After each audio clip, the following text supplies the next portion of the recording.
Hello guys, mapagpalang araw sa ating lahat guys. For today's video guys, magluluto tayo ng pinakbet sa gata guys. Ayan, gisa-gisa lang guys.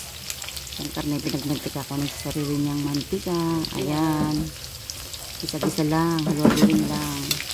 Ang nagastos ko lang dito guys, halagang 150 pesos. Ayan.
Yan guys, ilalagyan natin ang gata.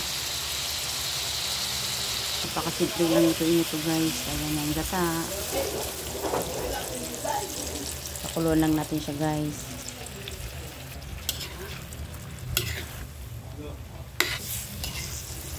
Ayan guys, haluluin lang guys. Magtitimpla na tayo ng asin lang at magic syrup lang ang lalagyan natin dyan. Ayan.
Ayan guys, paluto ng ating pinakbet sa gata guys.